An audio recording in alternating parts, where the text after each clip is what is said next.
Halo semuanya, perkenalkan nama saya Febrila Zara Putri dengan NIM 3 digit terakhir 102 dari program studi teknologi rekayasa otomasi. Di video kali ini saya akan menjelaskan sedikit mengenai variabel, tipe data, dan operasi.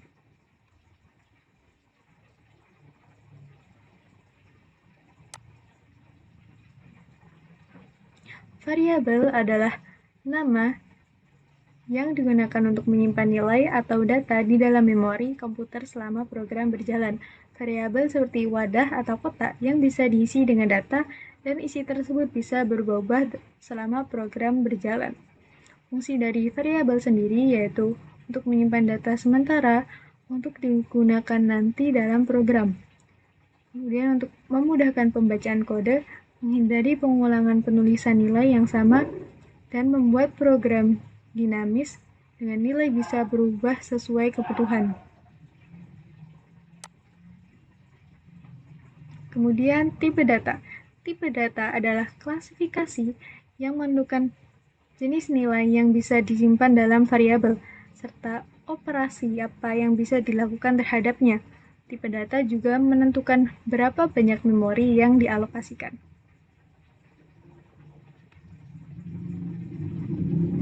Nah, untuk tipe data jenisnya ada banyak sekali, seperti contohnya string yang menyatakan karakter atau kalimat yang bisa berupa huruf atau angka dan sebagainya dengan diapit tanda petik 2 atau petik 1. Kemudian ada integer yang menyatakan bilangan bulat dan juga ada float yang menyatakan bilangan desimal dan jenis-jenis lainnya.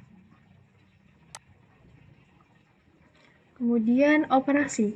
Operasi adalah simbol atau kata kunci yang digunakan untuk melakukan perhitungan, perbandingan, atau manipulasi data. Untuk jenisnya yang pertama ada operasi aritmatika atau matematika dasar, seperti penjumlahan, pengurangan, perkalian, pembagian, sisa bagi dari hasil pembagian pembilangan dengan penyebut, dan yang lainnya.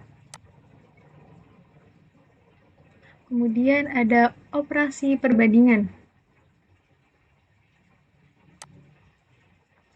Operasi perbandingan digunakan untuk membandingkan dua nilai dengan hasilnya nanti berupa boolean atau true atau false.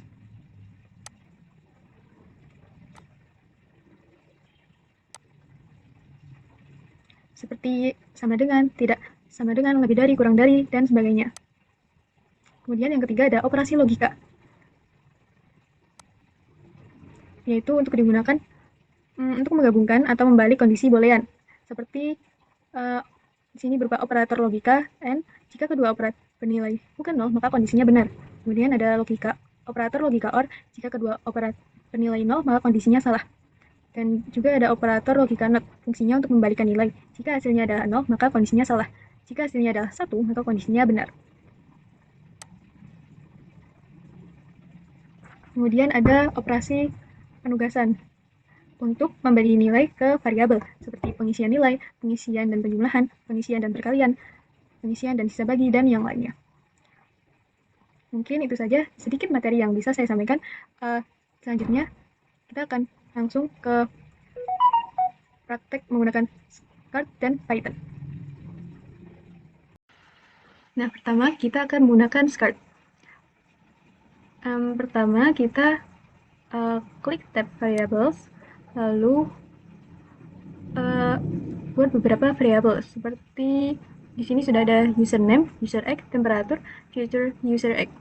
Nah, cara membuatnya tinggal klik saja make variable, lalu kita bisa menamai variabel dengan apapun.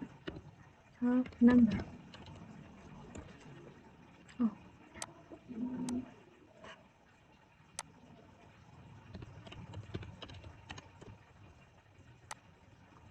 Nah, setelah itu kita akan menambahkan flock when green flag click yang akan menjalankan program saat kita melakukan bendera hijau.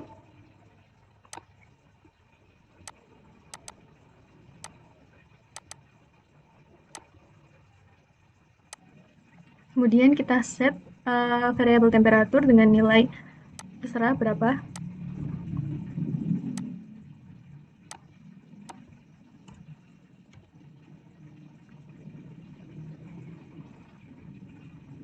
Caranya dengan menggunakan set variable to value. Selanjutnya kita ingin bertanya nama pengguna. Caranya ambil blok x and y ini, lalu ketikkan what's your name. Jawaban pengguna akan disimpan di variabel answer. Dan gunakan blok set username to answer supaya jawaban masuk ke variabel username. Langkah berikutnya, tanyakan usia pengguna. Tambahkan blok x and y lagi. Kemudian ketik dengan pertanyaan how old are you? Sama seperti tadi, jawabannya simpan jawabannya ke variabel user x. Simpan ke user x. Kemudian untuk membuat prediksi usia 10 tahun mendatang, kita gunakan blok set future user x to user x plus 10 misalnya. Dengan kita menggunakan blok tambahan yaitu operator tambah ini. Kemudian selanjutnya set variable favorite animals dengan hewan favorit sesuai keinginan. Di sini kucing. Nah, kemudian kita gabungkan teks dengan variabel. Misalnya kita set variabel username dengan kata hello dan jawaban nama tadi. Nah, untuk menjeda agar si kucing ini bisa berbicara, gunakan blok size untuk menyapa, lalu tambahkan wait, terserah berapa detik, di sini 3 detik untuk menjeda agar tidak terlalu cepat. Kemudian tambahkan blok size lagi dengan isi teks in 10 years you will be future user X. Nah, sekarang langsung saja kita jalankan.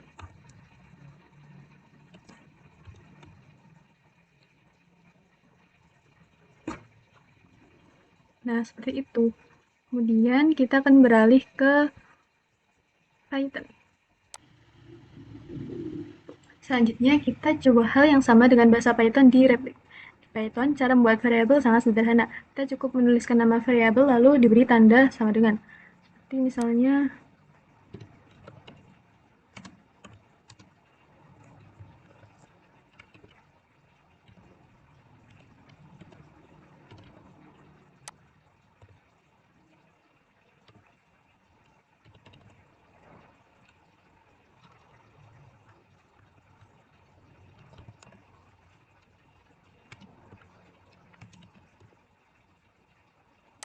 nah, di sini name menyimpan teks, sedangkan user X menyimpan angka.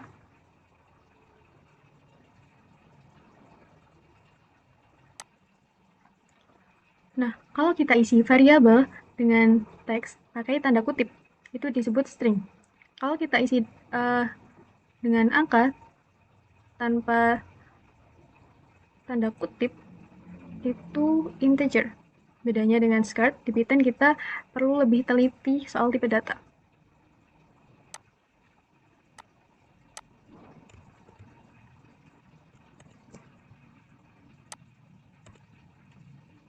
Nah, kalau kita ingin minta input dari pengguna, kita bisa pakai fungsi input. Kenapa int di depannya? Karena input di Python selalu berupa string. Jadi kita harus mengubahnya dulu ke integer supaya bisa dihitung. Lalu untuk menghitung umur 10 tahun ke depan, kita bisa menulis ini future user X sama dengan user X lalu plus 10, sama seperti di Scart tadi, hanya beda bentuknya saja. Nah, untuk menampilkan hasil di Python, kita pakai print.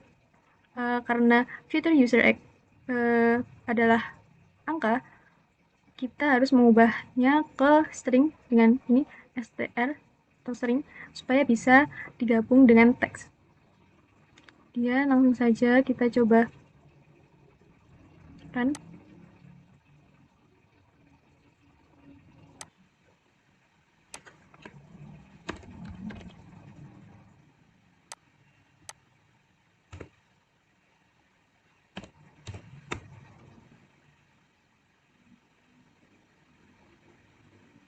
Nah, sudah. Seperti ini kalau di Python. Nah, sekarang saya akan sedikit menjelaskan apa itu komentar. Komentar adalah catatan atau tulisan tambahan dalam kode program yang tidak dijalankan oleh komputer. Jadi meskipun kita menulis komentar, program tetap bisa berjalan normal. Nah, apa sih fungsi dari komentar itu? Yang pertama, komentar dapat memberikan penjelasan tentang bagian kode agar mudah dipahami. Kemudian bisa juga mengingatkan programmer maksud dari kode supaya tidak bingung saat membuka kembali. Kemudian bisa juga untuk memudahkan kerja tim dan juga dapat membantu debugging dengan menonaktifkan sementara baris kode tertentu. Oke. Nah, untuk di Python sendiri, komentar ditulis dengan pagar. Kita coba.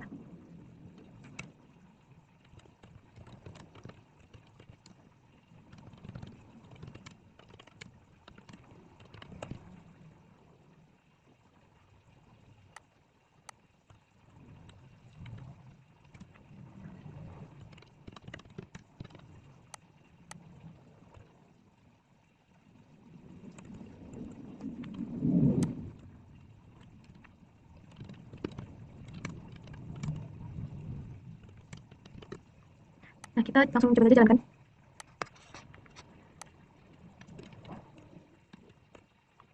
Nah, semua teks setelah tanda pagar diabaikan oleh komputer.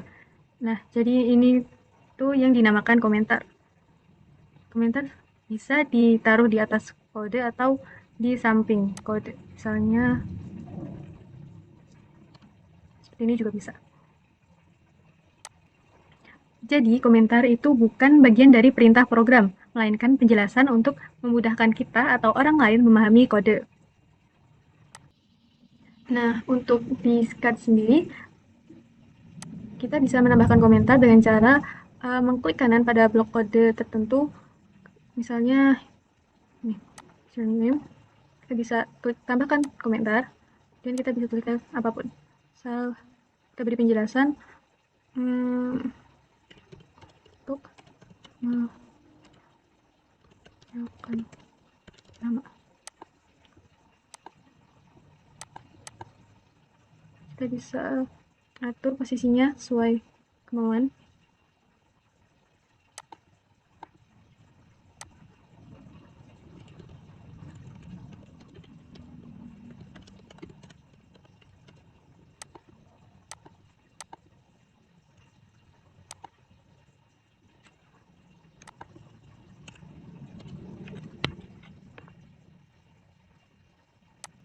Nah, seperti ini komentar akan muncul seperti catatan kecil berwarna kuning di samping blok.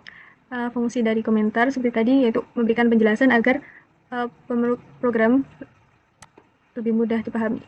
Sekarang kita coba untuk jalankan.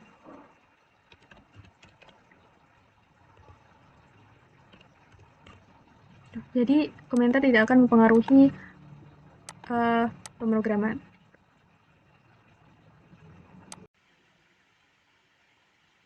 Nah, selanjutnya kita akan mencoba membuat program sederhana yang menambahkan 2 angka yang dimasukkan pengguna lalu menampilkan hasilnya. Nah, di sini kita membutuhkan 3 variabel. Yang pertama number 1, kemudian kita bikin yang lain.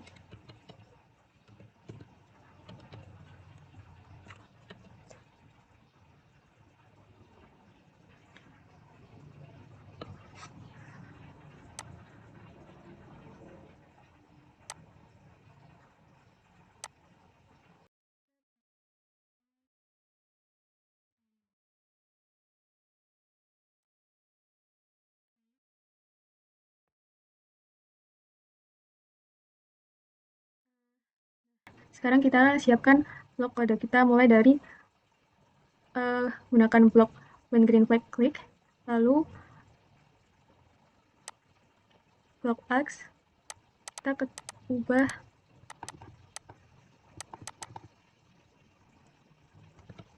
number 1, dan kita set variabelnya,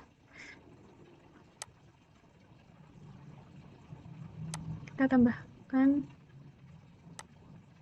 answer sini,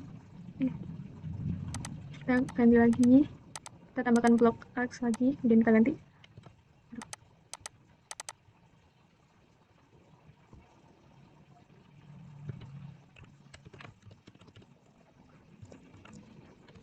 to and wait, lalu kita set number 2 and answer. Kita set lagi ke sum. Kita gunakan operator ini sini. Sengaja.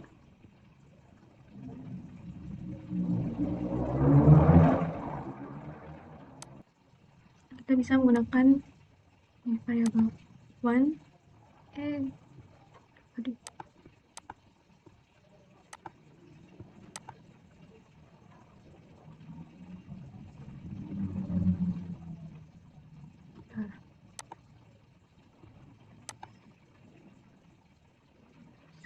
Nah, ini lalu kita ganti the sum is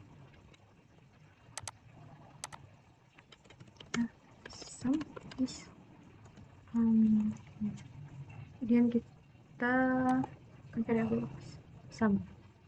Nah,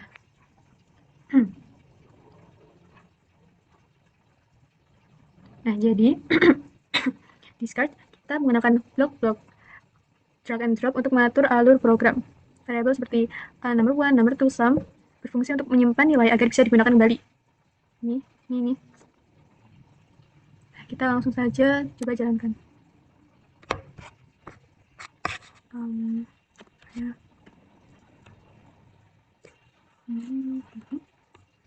Nah, seperti itu.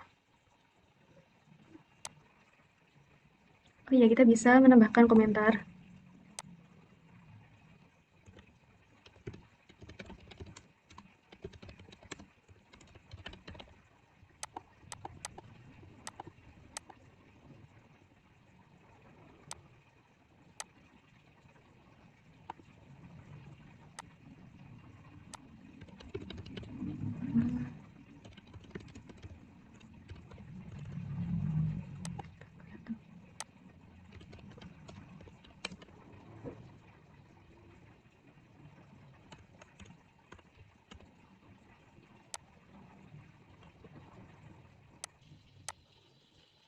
Nah, untuk di Python sendiri sebenarnya tidak terlalu beda sama seperti discard, hanya menggunakan bedanya hanya menggunakan teks. Nah, di sini ada input number 1 meminta pengguna memasukkan angka, dan int ini atau integer ini adalah casting, artinya mengubah string menjadi bilangan bulat karena input selalu mengembalikan teks. Kemudian number 1 untuk menyimpan nilai ke variabel. Di baris kedua juga sama, hanya ganti number 1. Kemudian sum number 1 plus number 2 adalah operasi penjumlahan. Nah, untuk str atau string sum ini tuh mengubah angka menjadi string agar bisa digabungkan dengan teks, yaitu the sum is. Nah, kemudian langsung saja kita jalankan. Number 1.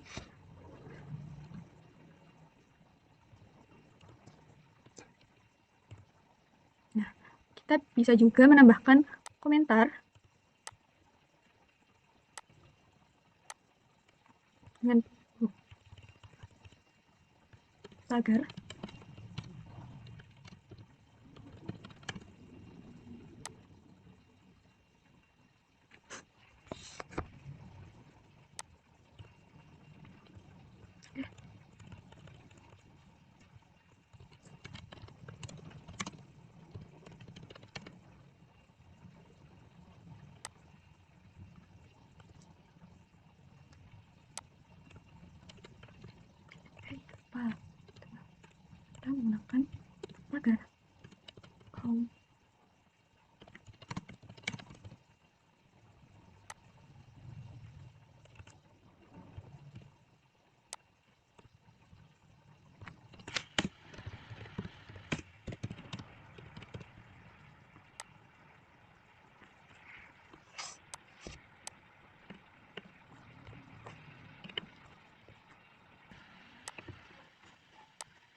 Nah, jadi komentar membantu kita untuk memahami fungsi tiap baris dan agar kode mudah dibaca.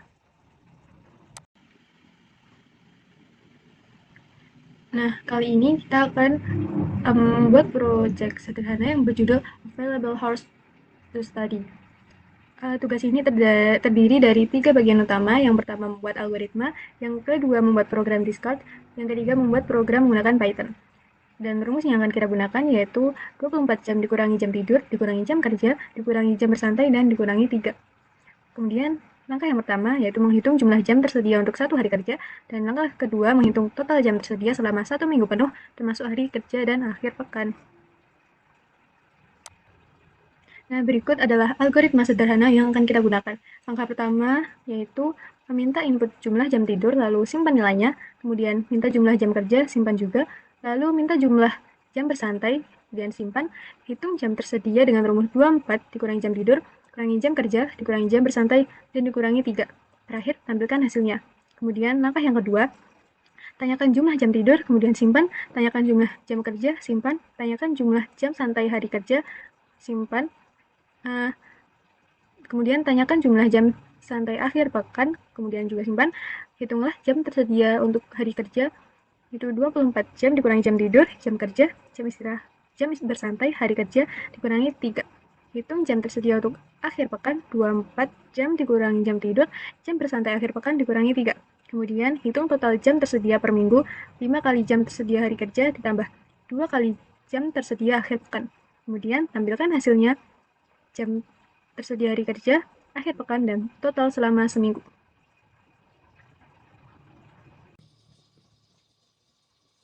Nah, sekarang kita akan membuat proyek ini di Skart.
Nah, seperti ini program yang kita buat di Start.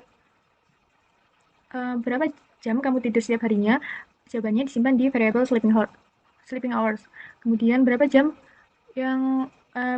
kamu bekerja per harinya disimpan di working hours, kemudian berapa jam per minggu yang kamu butuhkan untuk bersantai, simpan di weekday relaxing hours, kemudian berapa jam kamu ingin bersantai di akhir pekan, disimpan di weekend relaxing hours.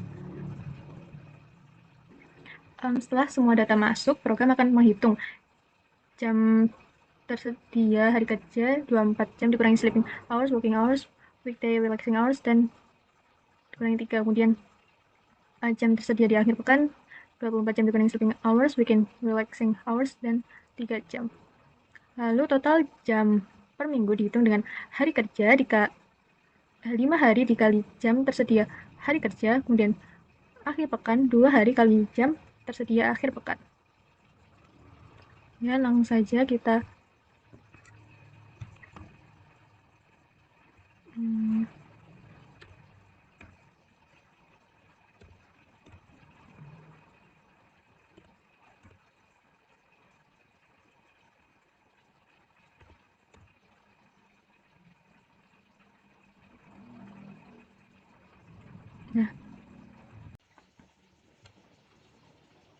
Nah, seperti ini hasil dari pemrograman yang kita buat di Python. Pertama, di bagian awal program, kita meminta input dari pengguna. Kita tanya, how many hours do you sleep every day? How many hours do you work per day? How many hours do you need to relax per weekday? How many hours do you need to relax per weekend day? Input ini kita simpan ke dalam variabel sleeping hours, working hours, weekday relaxing hours, weekend relaxing hours. Semua dibuat dalam bentuk angka pecahan dengan float. Setelah itu kita masuk ke perhitungan. Untuk menghitung jam belajar di hari kerja, kita menggunakan rumus 24 dikurangi sleeping hours, dikurangi working hours, dikurangi weekday relaxing hours, dikurangi 3. Dan untuk menghitung jam belajar di akhir pekan, kita menggunakan 24 dikurangi sleeping hours, dikurangi weekend relaxing hours, dikurangi 3. Dan kemudian untuk totalnya, kita hitung kemudian kita hitung total jam belajar dalam seminggu. Karena ada 5 hari kerja dan 2 hari akhir pekan, maka rumusnya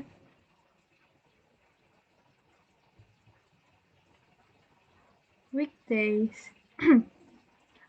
available hours dikali 5 ditambah weekend available hours dikali 3.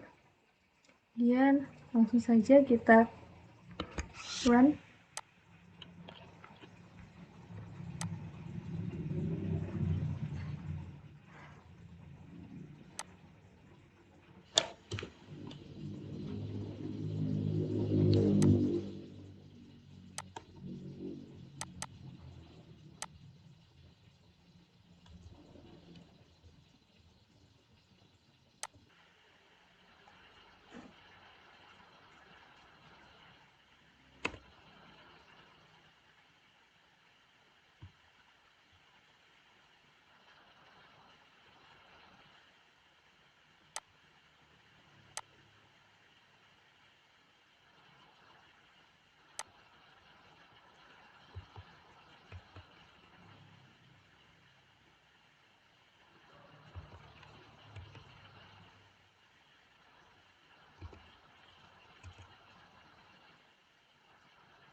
Mungkin itu saja yang bisa saya sampaikan di video kali ini. Kurang lebihnya saya mohon maaf. Terima kasih.